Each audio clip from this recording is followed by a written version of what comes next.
Hello বন্ধুরা, কুসুমের রান্নাঘরে সবাইকে স্বাগত।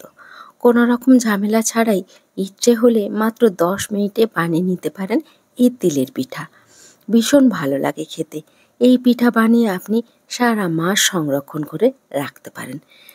আশা করছি আপনাদের খুব ভালো লাগবে।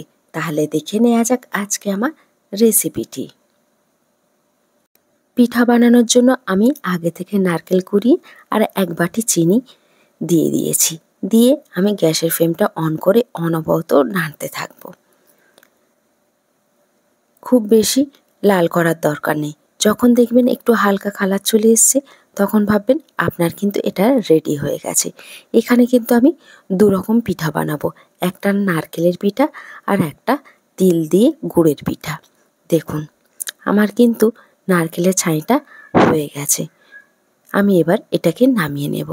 তারপরে যেহেতু আমি তিলের পিঠা বানাবো, আমি এখানে 1 কাপ তিল নিয়ে হালকা করে ভেজে মিক্সিতে গুঁড়ো করে নেব।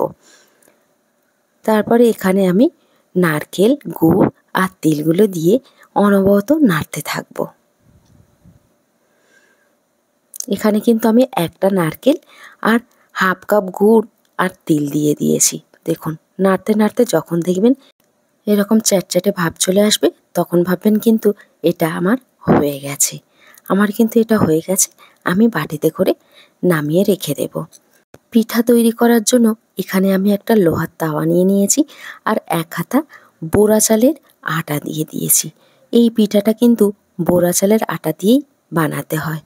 দেখুন আমি এরকম অল্প অল্প করে তেল দিয়ে মাঝখানে দিয়ে দেব, তারপরে এরকম ধীরে ধীরে ফোল্ড করে নেব। এটা কিন্তু বোরা চালের পিঠা, অন্য কোনো চালের এই পিঠাটা হয় না।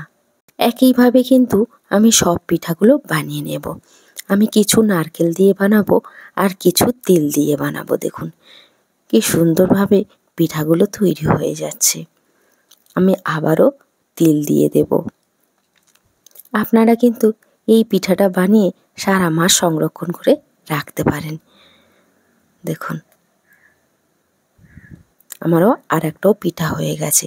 এই পিঠাটা বানিয়ে কিন্তু আপনারা তুলে রাখবেন না, এরকম তাওয়ার উপরে রেখে দেবেন। দেখুন আমি নারকেলেরও পিঠা বানাবো।